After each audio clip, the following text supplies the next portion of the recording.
بسم اللہ الرحمن الرحیم۔ اگر پتھر سے بنے ہوئے بتوں کو سجدہ کرنا شرک ہے تو مسلمان پتھر سے بنے ہوئے گھر یعنی کعبہ کو سجدہ کیوں کرتے ہیں؟ آخر اس سوال کا جواب امام جعفر صادق علیہ السلام نے کیا دیا؟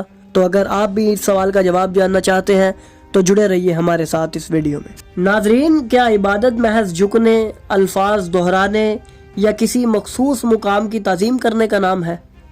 اگر ایسا ہے تو پھر کیا فرق ہے ان لوگوں میں جو پتھر کے بتوں کے آگے جھکتے ہیں اور ان لوگوں میں جو کعبے کی طرف رخ کر کے سجدہ کرتے ہیں؟ یہ سوال نیا نہیں ہے، بلکہ صدیوں پہلے بھی یہی اشکال کسی کے ذہن میں آیا تھا، لیکن جس ذات نے اس کا جواب دیا وہ کوئی عام انسان نہیں تھا، بلکہ اہل بیت کے علم کے وارث امام جعفر صادق علیہ السلام تھے۔ امام محمد باقر علیہ السلام فرماتے ہیں، ہمارے ذریعے اللہ کی عبادت کی گئی اور ہمارے ذریعے ہی اللہ کو پہچانا گیا، اور یہی بات قرآن مجید میں بھی اللہ خود فرماتا ہے، اور میں نے جن اور انسانوں کو صرف اپنی عبادت کے لیے پیدا کیا۔ لیکن امام جعفر صادق علیہ السلام نے اس آیت کی تفسیر میں فرمایا، لیعبدون کا مطلب لیعرفون ہے، یعنی انہیں میں نے اپنی معرفت کے لیے پیدا کیا۔ پس عبادت کا اصل مفہوم معرفت الہی ہے، اور اگر کوئی اللہ کو نہ پہچانے تو اس کی عبادت بھی محض ایک رسمی عمل بن جاتا ہے۔ تو کیا کعبہ کی طرف سجدہ کرنا اللہ کی معرفت کے خلاف ہے؟ یہی وہ سوال تھا جو یونس بن ذبیان کے ذہن میں آیا، اور اس کا جواب امام جعفر صادق علیہ السلام نے ایک حکمت بری گفتگو میں دیا۔ یونس بن ذبیان روایت کرتے ہیں کہ انہوں نے امام جعفر صادق علیہ السلام سے پوچھا، یبنا رسول اللہ، میرے ذہن میں ایک سوال ہے، کیا میں عرض کر سکتا ہوں؟ امام نے فرمایا، پوچھو۔ میں نے کہا، رسول اللہ نے کعبے میں موجود تمام بتوں کو توڑنے کا حکم دیا، کیونکہ وہ پتھر کے بنے ہوئے تھے اور ان کی عبادت کی جا رہی تھی، لیکن پھر اسی رسول اللہ نے کعبے کی طرف سجدہ کرنے کا حکم دیا جو خود بھی پتھر سے بنا ہے، تو پھر دونوں میں فرق کیا ہے؟ یہ سن کر امام جعفر صادق علیہ السلام نے مفضل بن عمر کی طرف دیکھا اور فرمایا، اے مفضل، تم اسے جواب دو۔ مفضل نے نگاہ اٹھائی اور کہا، اے یونس، جو بت رسول اللہ نے توڑے وہ بے جان پتھر کے مجسمے تھے جن پر مرے ہوئے انسانوں کی شکلیں تراشی گئی۔ لوگ انہیں خدا مان بیٹھے تھے، ان سے مانگتے تھے، ان سے امیدیں وابستہ کرتے تھے، جبکہ وہ نہ دیکھ سکتے تھے، نہ سن سکتے تھے اور نہ جواب دے سکتے تھے۔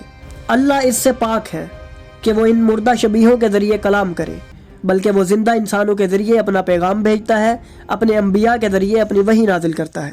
اور قرآن میں اللہ فرماتا ہے، اگر تم ان بتوں کو پکارو تو وہ تمہاری پکار نہیں سن سکتے، اور اگر وہ سن بھی لیں تو تمہیں جواب نہیں دے سکتے۔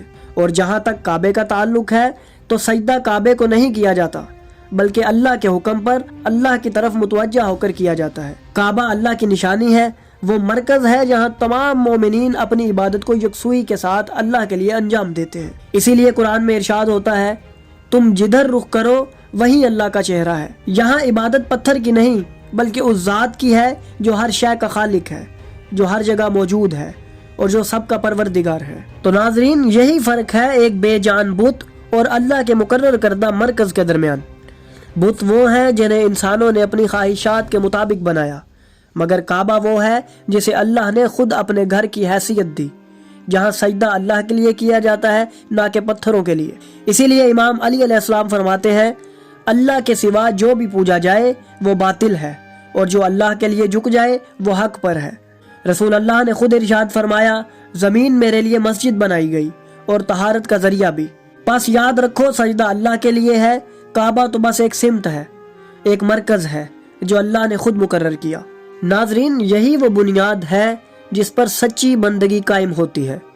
جب تک ہم عبادت کے ہر پہلو کو اہل بیت علیہ السلام کی تعلیمات کے مطابق نہ سمجھیں، اس وقت تک ہم اس کے اصل مفہوم کو نہیں پا سکتے، چاہے وہ نماز ہو، دعا ہو، حج ہو یا کوئی اور عبادت۔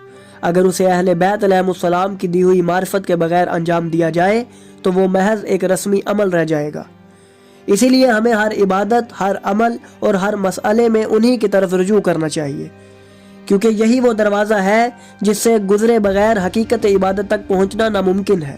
تو اگر آپ کو ہماری یہ کاوش پسند آئی تو ہماری ویڈیو کو لائک کریں، ہمارے چینل کو سبسکرائب کریں اور بیل آئیکن کو بھی دبا دیں، تاکہ آپ کو ہماری آنے والی مزید ویڈیوز ملتی رہے اور آپ علم سے مستفید ہوتے رہیں۔